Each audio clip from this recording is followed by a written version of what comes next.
If you have fibromyalgia or you love someone who does, I'm going to guess you've heard. It's not real. It's all in your head.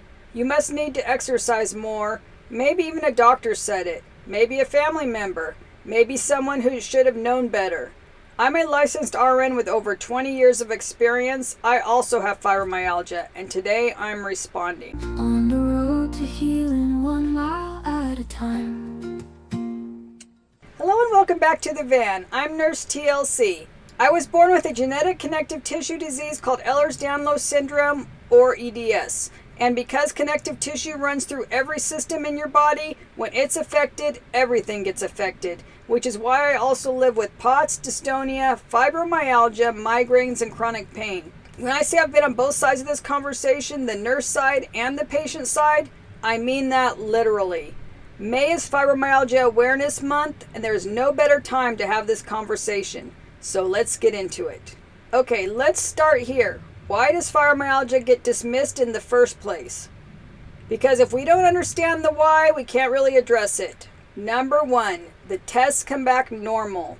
When you go to the doctor with fibromyalgia, your blood work is usually normal. Your MRI is normal, your x-rays are normal, and for a lot of providers, especially those trained a certain way, if the test doesn't show it, it doesn't exist. But fibromyalgia is not detected by standard lab work. It is a central sensitization syndrome, and that brings me to number two. It was historically a diagnosis of exclusion. For years, doctors diagnosed fibromyalgia by ruling everything else out first. That created this idea that it was a wastebasket diagnosis. Something you gave people when you didn't know what was actually wrong. And that stigma, it is still with us today. Number three, and I'm just going to say it, fibromyalgia disproportionately affects women. And conditions that primarily affect women have historically been taken less seriously.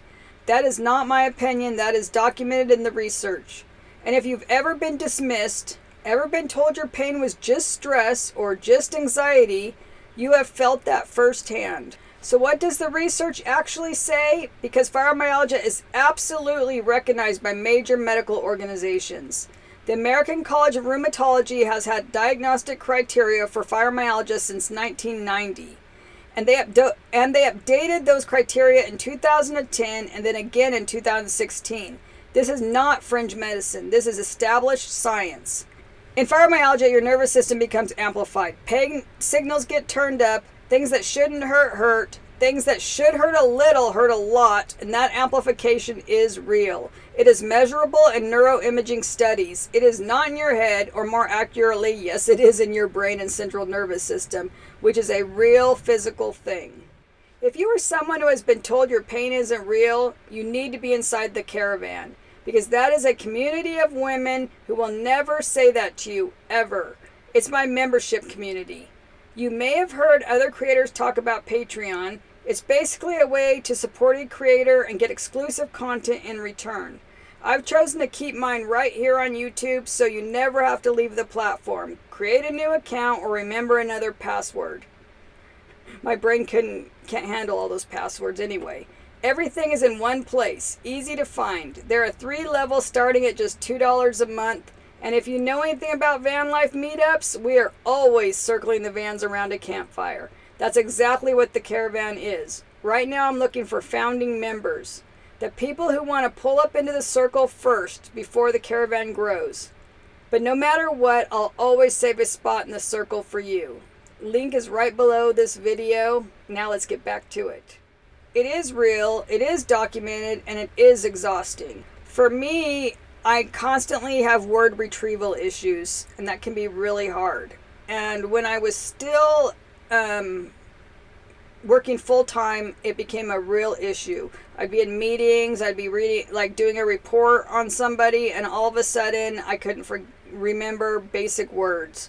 Like I'd have to start, this is one of the things that really bothers me. I'd have to describe what I was talking about, such as something simple like doorknob. I couldn't come up with doorknob or whatever, so I would say, that round thing that opens doors. For some reason I can describe it, but I could never come up with the right words, and this goes on to this day, and it's very frustrating. Fibromyalgia can also cause sleep disturbances, specifically non-restorative sleep. you can sleep 8 hours and wake up feeling like you haven't slept at all. That's because the condition disrupts the deep restorative stages of sleep your body needs to recover. And then there is sensory sensitivity to light, to sound, to temperature, to touch. This is why certain fabrics against my skin are unbearable. This is why loud environments completely drain me. It is all connected. It is all real. Here's something that doesn't get talked about nearly enough. The overlap between fibromyalgia and small fiber neuropathy, or otherwise known as SFN. And I'm bringing this up not just as a nurse, but as a patient. I have both those diagnoses. And I've had the skin punch biopsy, the gold standard test for SFN, that confirmed mine. The result was that I had severe small fiber neuropathy. Now here's why that matters in this conversation. Small fiber neuropathy is damage to the small nerve fibers in your skin and body, the ones that handle pain, temperature, and autonomic function. And unlike fibromyalgia, SFN can be seen under a microscope. Reduced nerve fiber density, objectively measurable, objectively real. Research has shown that a significant portion of people diagnosed with fibromyalgia also have concurrent SFN, and the two conditions produce nearly identical symptoms. Widespread pain that's hard to pinpoint, burning sensations, fatigue, and autonomic dysfunction.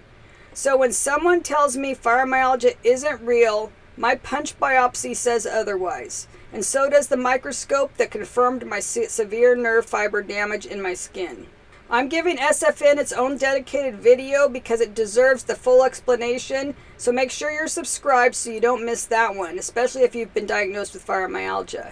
So what actually helps? Because I know that's what you came for, and I want to be honest with you, there is no cure, and I'm not going to tell you there is. But there is management. There is quality of life. There is healing, even when healing doesn't mean cured.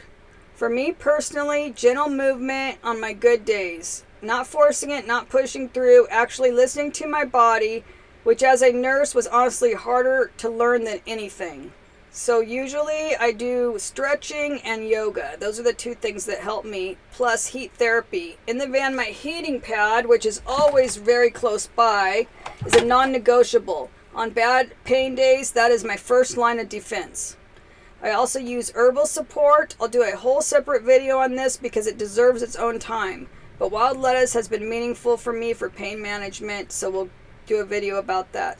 There are also some prescription meds that do help. I have been on Cymbalta in the past. It stopped working, so now I'm on Lyrica, but there is also gabapentin that can help as well. And pacing. Spoon theory is real. I plan my days around my energy now and not the other way around.